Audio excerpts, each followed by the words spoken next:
لوٹ مار ہے، بے ایمانی ہے، ظلم ہے، ناانصافی ہے، جن کی پوری زندگی خیانت سے لبریز ہے، سنگت ان کی ہو تو بولیے اس سنگت سے تقویٰ کہاں بچے گا، ایمان کہاں بچے گا؟ صدق اور سچائی کا آنا تو بہت دور کی بات ہے۔ سیرت طیبہ کو انسانیت کے سامنے اجاگر کرتا ہے۔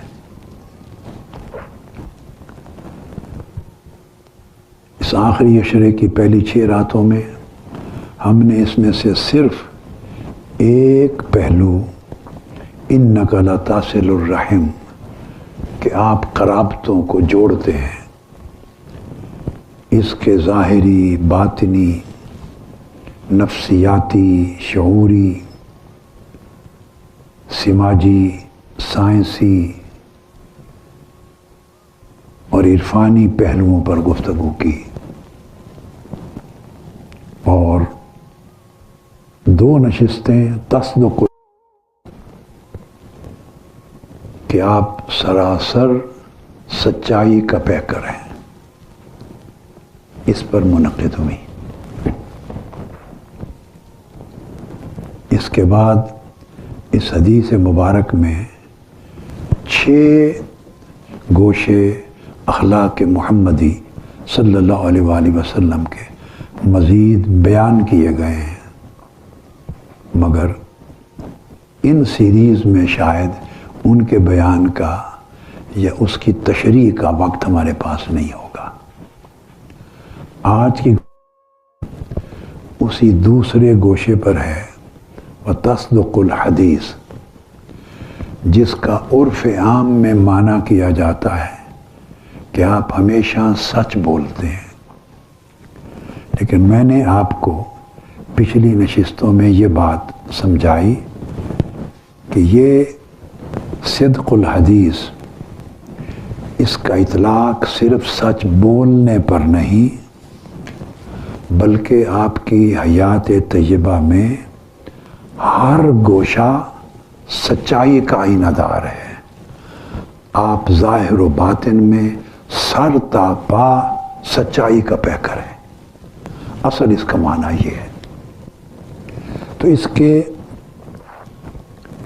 ظاہری معانی پر، اس کے سائنسی پہلوؤں پر، اس تصدق الحدیث سچائی کے پیکر ہیں، اس کے سائنسی پہلوؤں پر، اس کے اخلاقی پہلوؤں پر، اس کے سماجی پہلوؤں پر، اس کے ذہنی، شعوری اور نفسیاتی پہلوؤں پر ہم گفتگو کر چکے ہیں۔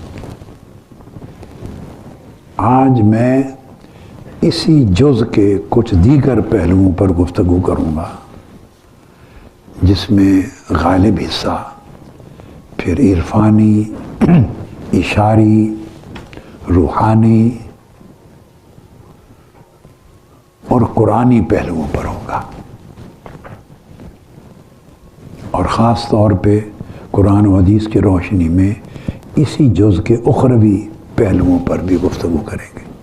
میں کوشش کروں گا کہ آج کی نشست میں یہ جو جز ہے تصدق الحدیث کہ آپ ظاہر و باطن میں سراپا سچائی ہے، اس کے جو بقیہ معانی اور معارف رہ گئے ہیں ان کا اختصار کے ساتھ یا خلاصتاً بیان مکمل ہو سکے۔ جو بقیہ مضامین ہیں وہ جب اللہ رب العزت کو منظور ہوگا کسی موقع پہ ان پہ گفتگو جاری رہے گی انشاءاللہ۔ سو آج کے حصہ گفتگو کا آغاز ہم یہاں سے کر رہے ہیں کہ ہم زمانہ نبوی اور زمانہ صحابہ و تابعین، پھر زمانہ خیر القرون جو سلف صالحین کا زمانہ تھا،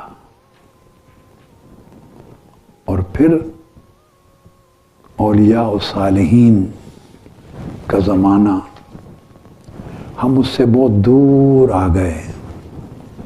انسانی زندگی یا یوں کہیے کہ انسانی معاشرہ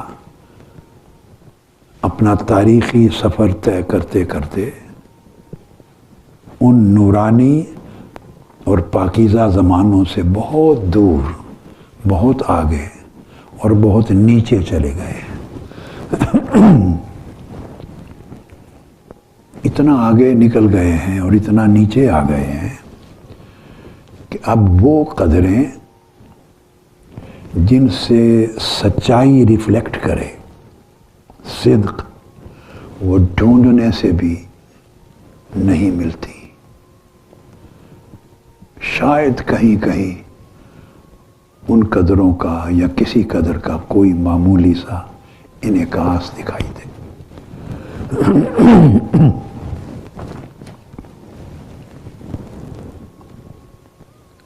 میں نے زندگی میں 25 سالوں کا اگر ایک یونٹ بنا لیں ربع صدی کا، تو لگ بھگ 3 زمانے دیکھے ہیں، ربع صدیوں کے 3 یونٹ۔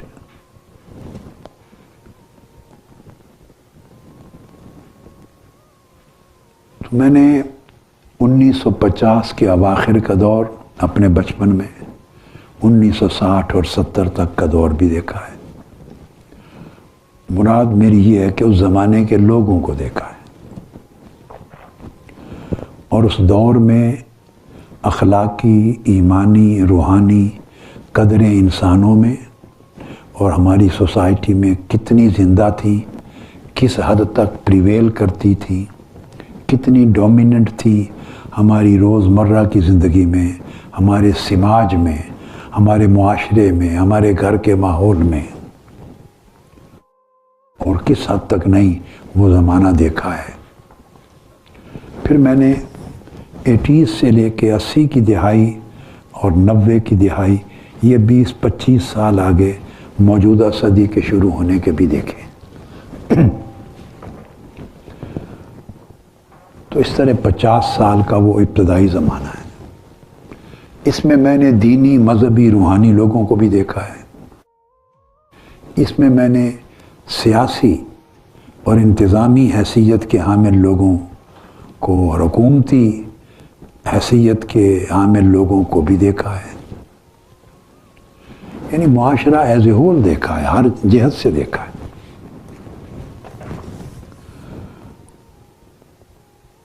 ایوب خان صاحب کا جو زمانہ تھا، فیلڈ مارشل ایوب خان، تو وہ زمانہ مجھے اچھی طرح میری یادداشت میں ہے۔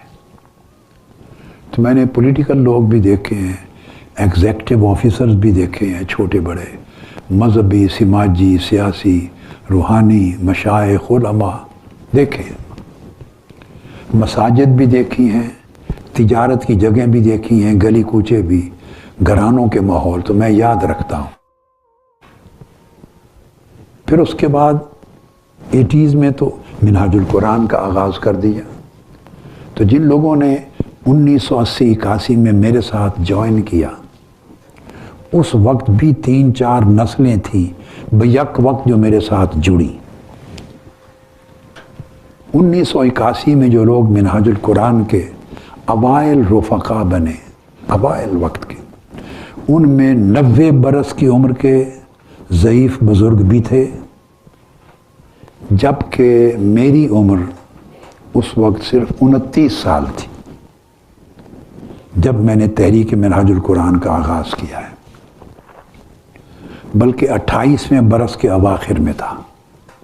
29 سال لے لیں، مگر میرے رفقائے کار جب میں 29 برس کا تھا اور تحریک منہاج القرآن کی بنیاد رکھی، تو میرے رفقا جو بنے وہ 90 برس کی عمر کے بھی تھے۔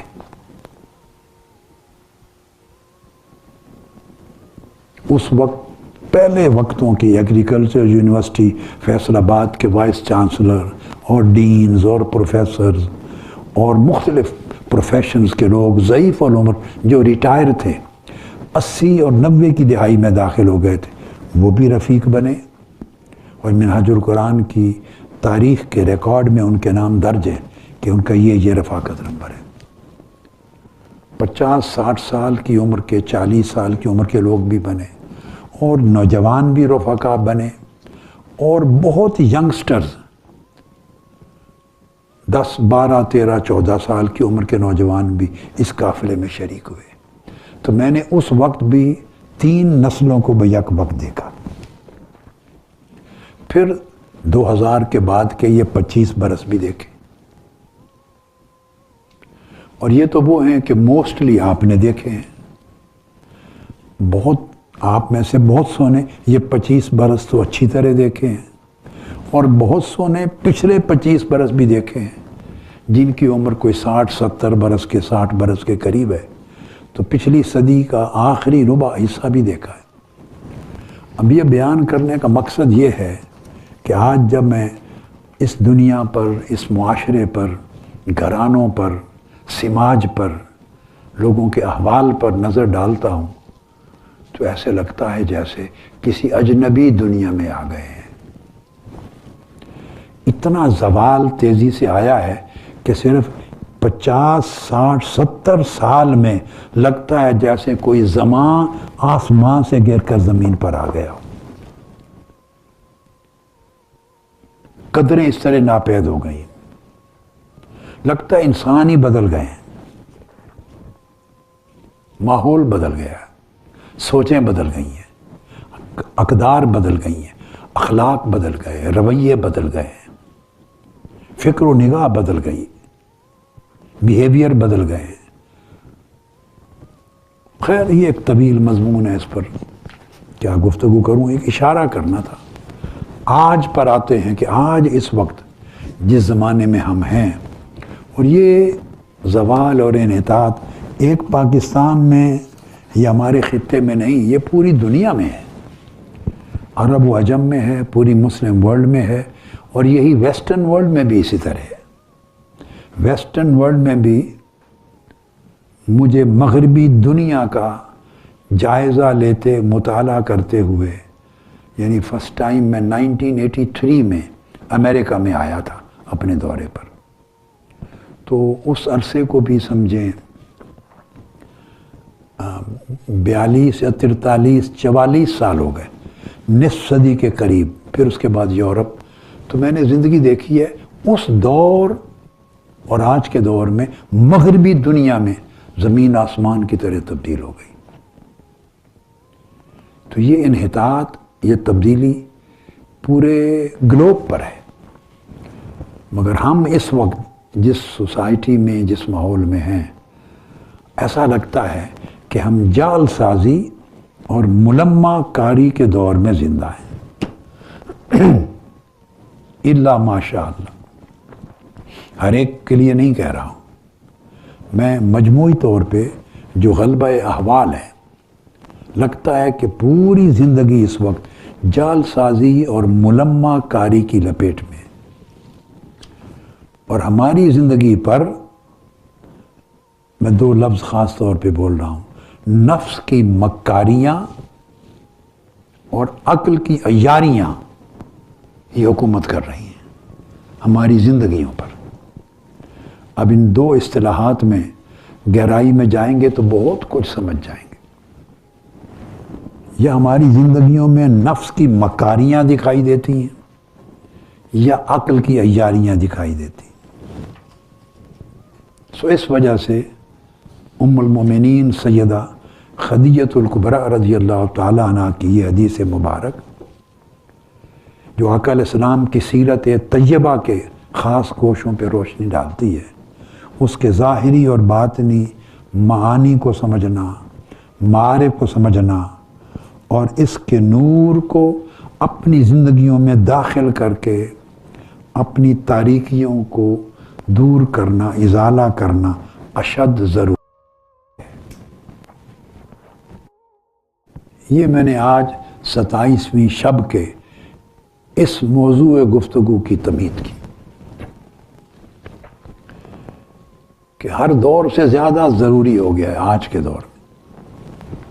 اب موضوع ہے سچ بولنا، تصدق الحدیث، کہ یا رسول اللہ صلی اللہ علیہ وآلہ وسلم، آپ تو ظاہر و باطن میں سراپا سچائی ہے، آپ کی حیات طیبہ کا ہر گوشہ سچائی ہے. تو آپ کو اپنے مشن میں اللہ پاک کیسے گوارا فرمائے گا کہ ناکامی و نامرادی ہو جائے۔ یہ ان کے سٹیٹمنٹ کا خلاصہ تھا۔ آئیے سو پھر صدق اور صدق الحدیث، اس سچائی کے جو چند گوشے آج کی شب کی گفتگو کے حصے کے لیے بچ گئے ہیں، ان پر روشنی ڈالتے ہیں۔ عربی زبان میں صدق الحدیث یہ اپنی قول کا سچا ہے، اپنی بات کا سچا ہے۔ یہ جملہ عام طور پہ اسی معنی میں استعمال ہوتا ہے کہ یہ جو بات کرتا ہے وہ واقعہ کے عین مطابق ہوتی ہے، اور بات کا واقعہ کے یا خبر کا واقعہ کے عین مطابق ہونا، اس کو عرف عام میں سچائی کہتے ہیں۔ لیکن جن اینگلز پہ میں روشنی ڈال رہا ہوں، ان کی روشنی میں جب قرآن و سنت کا مطالعہ کرتے ہیں گہرائی میں، تو یہ سچائی محض خبر کے مطابق واقعہ ہونے یا خبر اور قول اور گفتگو کے درست ہونے تک محدود نہیں ہے۔ صدق الحدیث یعنی سچی بات صرف قول پر، کلام پر محدود نہیں ہے، بلکہ پوری شخصیت کی ظاہری اور باطنی کامل سچائی پر دلالت کرتی ہے۔ یعنی آپ کی ہستی وہ ہے یا رسول اللہ صلی اللہ علیہ وسلم کہ آپ جب بھی کبھی بولے ہیں تو سچ بولے ہیں۔ جس چیز کی نیت کی ہے اس میں کھوٹ کبھی نہیں ہوا، جس سے وعدہ کیا ہے وہ سچا وعدہ کیا، اس میں کمزوری نہیں ہوئی، عمل میں خیانت نہیں ہوئی، ذمہ داری کے نبھانے میں کمزوری سستی واقع نہیں ہوئی، تعلقات میں کبھی دھوکہ نہیں ہوا، معاملات میں کبھی خرابی نہیں ہوئی۔ یعنی یہ سارے معنی ملا دیں تو صدق الحدیث کا اطلاق اس ہمہ جہت سچائی پر ہوتا ہے۔ اس لحاظ سے نبوی اخلاقیات یا اسلامی اخلاقیات میں جب لفظ صدق بولیں گے تو اس کی 7 قسمیں بنتی ہیں کم سے کم۔ پھر جب اس کے باطنی معارف کی طرف جائیں گے تو 20 قسمیں اور بن جاتی۔ اب گھبرائیں نہیں، میں 20 میں نہیں جاؤں گا، اتنی بات کروں گا جو وقت کا دامن جس کی اجازت دے اور جتنی آپ ہضم کر سکیں، جو سمائی جا سکے۔ 7 بیسک چیزیں ہیں صدق الحدیث میں۔ ایک پہلی قسم ہے صدق القول۔ اب آپ سمجھیں، اب اس سیرت طیبہ کے پہلو کو ہم نے اپنی زندگی پر اپلائی کرنا ہے اور اپنے آپ میں گم ہو کر اپنا مطالعہ کرنا ہے۔ تو اس سچائی کی پہلا مرتبہ ہے صدق القول، کہ ہماری زبان اور ہمارے بیان میں سچائی ہو، اس میں کبھی جھوٹ اور غلط بیانی نہ ہو۔ اس پر بڑی تفصیلی گفتگو کل کی نشست میں کر چکا ہوں۔ دوسرا درجہ صدق النیہ، یہ اس سے زیادہ اہم ہے کہ جس چیز، جو کام کرنے لگیں اور جو بات کہنے لگیں، ہر بات کہنے سے پہلے ایک نیت آپ کے ذہن میں ہوتی ہے۔ کوئی کام کرنا ہو تو اس کام کرنے سے پہلے ایک نیت ہر شخص کے ذہن میں ہوتی ہے۔ باہر کسی کو معلوم نہیں ہوتا، وہ مخفی حقیقت ہے، مگر کہنے والے اور کرنے والے کو معلوم ہے کہ وہ بات کس نیت سے کر رہا ہے یا کام کس نیت سے کر رہا ہے۔ یعنی اگر ایک شخص نے دوسرے کو یہ جملہ بول دیا کہ آپ بہت اچھے لگ رہے ہیں، جملہ تو اچھا ہے، لیکن یہ نہیں معلوم کہ اس نے یہ جملہ کس نیت سے بولا۔ آپ بہت کمال کے آدمی ہیں، نہیں معلوم اب کمال کے آدمی میں جملہ تو اچھائی کا ہے، مگر وہ کس معنی میں کہنا چاہتا ہے، یہ اس کی نیت بتائے گی۔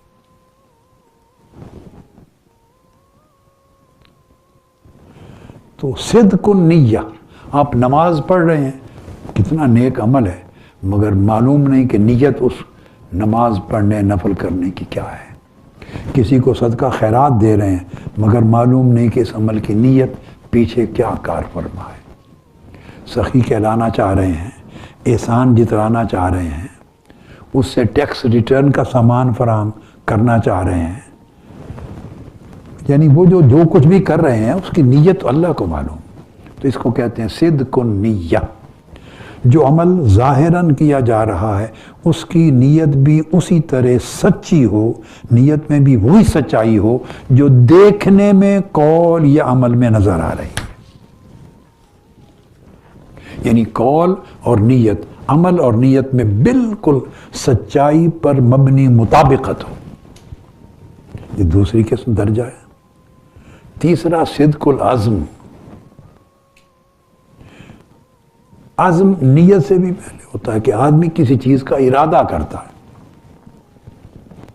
اس ارادے میں بھی ارادہ وہ پلاننگ کا مرحلہ ہے، جب انسان کسی چیز کی پلاننگ کر رہا ہوتا ہے کرنے سے پہلے، تو وہ جو پلاننگ ہے بیسیکلی اس میں بھی سچائی ہو۔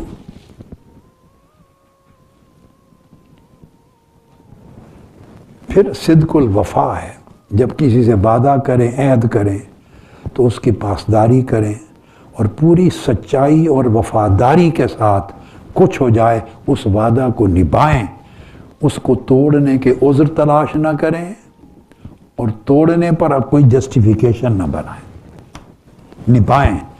آپ کے لیے چوائس ہی نہیں ہے اس وعدے کو نہ نبھانے کا، توڑ دینے کا۔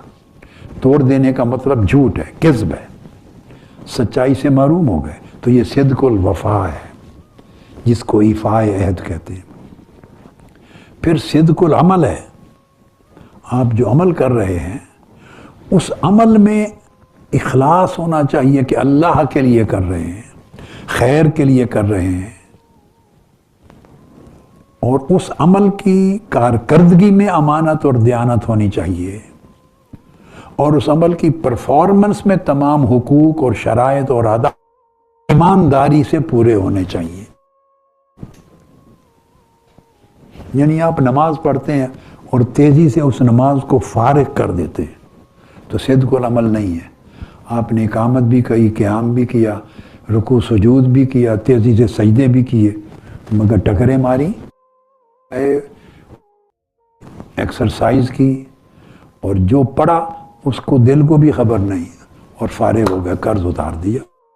عمل کیا مگر ہوا۔ نیت عمل کے جتنی قبولیت اس کے صدق سے ہونی ہے، نیت سے، اس کے جو باطنی انٹرنل وے آف پرفارمنس سے، اس کے آداب سے، اس کے عزم سے، اس کی شرائط سے، اس کے ارکان سے، طور طریقے سے۔ کسی سے ہاتھ ملایا، بہت سے لوگ دیکھتے ہیں ایسے ہاتھ کو سیدھا رکھ کے ملا دیتے ہیں، اور ملاتے ہوئے بعض اوقات منہ بھی دوسری طرف ہوتا ہے، باڈی لینگویج سے وہ اس کو بتا رہا ہوتا ہے کہ میں تمہیں مصافحہ نہیں کر رہا، اور کر بھی رہا ہے۔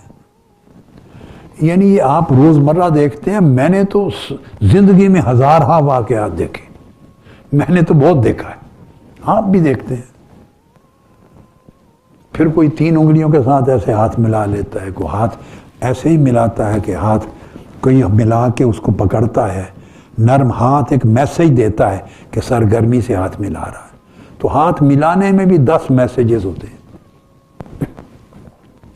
پھر اس کے بعد صدق المعاملہ ہے، آپ مسکراتے ہیں تو مسکرانے کو بھی اگر آپ اس کی اچھی طریقے سے اس کے مختلف ایکس رے کریں، فوٹوز بنائیں اور باریکی سے اس کے دیں تو آپ کے لب کتنے کھلے، کتنے زیادہ کھلے، مسکرانے کے ٹائم چہرے کے تاثرات کیا تھے، ایکسپریشنز کیا تھے، وہ سارا، وہ کئی مسکراہٹیں، ایک مسکراہٹ میں کئی مسکراہٹیں نظر آتی ہیں، ہر مسکراہٹ بولتی ہے ایک معنی، کہ سچائی کی مسکراہٹ ہے، دھوکے کی مسکراہٹ ہے، تکبر کی مسکراہٹ ہے، منافقت کی مسکراہٹ ہے، بغض کی مسکراہٹ ہے، حسد کی مسکراہٹ ہے۔ اچھا دیکھتے ہیں پھر اس عمر کی مسکراہٹ ہے، تو ایک مسکراہٹ میں کئی مسکراہٹ ہے. تو یہ صدق المعاملہ ہے. اس کے بعد جب آپ لوگوں سے معاملہ کرتے ہیں، معاملات ہر روز صبح و شام معاملات ہوتے ہیں. افسر کرتا ہے ماتحتوں سے، دوست سے کرتا ہے، میاں بیوی کرتے ہیں، رشتہ دار کرتے ہیں، لیڈر کارکنوں سے کرتے ہیں، افسر ماتحتوں سے کرتے ہیں، احباب کرتے ہیں، اعزاء اقارب کرتے ہیں. تو ہر معاملے کے اندر صدق، سچائی، امانت، شفافیت، ایمانداری اور اخلاص ہونا چاہیے. اس میں دھوکہ دہی نہ ہو، دکھلاوا نہ ہو، وہ خیانت ہوگا، کذب ہوگا. پھر صدق المسئولیت ہے، جواب دہی اور ذمہ داری کا صدق. جب آپ نے ذمہ داری لے لی، کوئی ایک آفس لے لیا، ذمہ داری لے لی، تو اس کے نبھانے کے تقاضے ہیں. ان میں سچائی کرنا، مکمل ادائیگی کرنا، کوئی کمی کوتاہی نہ کرنا، نہ توانائی خرچ کرنے میں، نہ وقت ضائع کیا جائے، نہ صلاحیت کم کی جائے، نہ اس میں ہیرا پھیری کی جائے، پورے نتائج برآمد کر کے دیے جائیں. جس مقصد اور امید سے آپ کو ذمہ داری دی گئی ہے وہ پورا کر کے دکھایا جائے، وغیرہ وغیرہ. تو اس کی مسئولیت اور ذمہ داری میں بھی. تو یہ ساری صدق کی جو صورتیں ہیں، یہ صدق الحدیث پر ان کا اطلاق ہوتا ہے. کیونکہ حدیث کا معنی صرف قول نہیں ہے، حدیث کا معنی فعل بھی ہے، عمل بھی ہے، معاملہ بھی ہے، خلق بھی ہے، صفت بھی ہے. یہ سب حدیث کے لفظ کے اطلاق ان تمام چیزوں پر ہوتے ہیں. گویا زندگی کے ان تمام گوشوں پر سچائی کا اطلاق ہو تو تصدق الحدیث کی جھلک انسان میں نظر آتی ہے. تو یہ اپنے معنی میں اس قدر وسیع ہے تصدق الحدیث.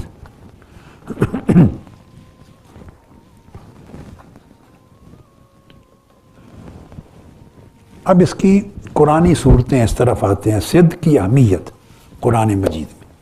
صدق اور سچائی دین میں اس کا مقام اتنا بلند ہے، اتنا بلند ہے کہ اللہ رب العزت نے، اب آپ سوچئے، ایک جگہ حکم فرمایا ایمان والوں کو، اور فرمایا ایمان والو تقوی اختیار کرو، اللہ کا تقوی. تو گویا ایمان حاصل ہو جانے کے بعد اللہ کا تقوی اس کا اوپر کا سٹیپ ہے. متقی بنو. تو متقی وہی بن سکتا ہے جو پہلے مومن ہوگا، اور جو صاحب ایمان ہی نہیں ہے وہ صاحب تقوی نہیں ہو سکتا. تو گویا تقوی ایمان سے اوپر کی منزل. اب یہ سوچئے، اس کے بعد فرمایا ایمان والو متقی بنو اور پھر سچوں کے ساتھ ہو جاؤ. تو اس کا مطلب یہ ہوا کہ سچوں کا ساتھ دینا اس کا درجہ تقوی سے بھی اونچا ہے. صادقین، سچوں کے ساتھ کیوں ہو جاؤ؟ کہ سچوں کے ساتھ رہنے سے تمہارے اندر سچائی منتقل ہوگی، تو اس کے بعد تم مقام صدق پر پہنچو گے. تو پہلا درجہ ایمان، اس کے اوپر درجہ تقوی، اس کے اوپر درجہ معیت صادقین، سچوں کی معیت، سنگت، اس کے اوپر جا کے آپ مقام صدق پر پہنچتے ہیں، خود سچے بنتے ہیں. یہ سورہ التوبہ کی آیت نمبر 119 ہے. آپ نے زندگی میں سینکڑوں مرتبہ سنی ہے، مگر مجھے نہیں اندازہ کہ اس کی اس طرح تحلیل اور تجزیہ کیا ہے یا نہیں کیا. فرمایا یا اعوذ باللہ من الشیطان الرجیم یا ایھا الذین آمنوا اتقوا اللہ، اے ایمان والو اللہ کا تقوی اختیار کرو، وکونوا مع الصادقین، اور سچوں کے ساتھ ہو جاؤ، سچوں کے ساتھ ہو جاؤ. تو ایک تو میں نے یہ بیان کر دیا کہ صدق کا درجہ گویا تقوی سے بھی بلند ہے، اور سچائی کے باب میں حکم یہ ہے کہ صرف سچ بولنا اور سچ کرنا کافی نہیں، بلکہ فرض یہ ہے کہ سچوں کا ساتھ بھی دیا جائے، سچ بولا بھی جائے، سچائی کا ساتھ بھی دیا جائے. کونوا مع الصادقین، سچوں کے ساتھ ہو جاؤ. اللہ رب العزت نے، اب دیکھیے ہم نے تعبیرات اور تشریحات دین کی کیا بنا رکھی ہیں اور اللہ اور اس کے رسول نے کیا دی. پہلے مومن بنو، پھر ایمان کی حفاظت تقویٰ کرے گا، تمہارا مقام بلند ہوگا. اور اگر چاہتے ہو تقویٰ کی حفاظت ہو تو سچوں کی سنگت میں رہو. یہاں آ کے تو سنگت کا اگر ایمان کے بھی دعوے دار بنے، تقویٰ کے بھی دعوے دار بنے اور سنگت سچوں کی نہ ہو، سنگت ہر وقت جھوٹے لوگوں کی ہو، سنگت ان لوگوں کی ہو جن میں خیانت ہے، بددیانتی ہے، جھوٹ ہے، دجل ہے، فریب ہے، مکر ہے.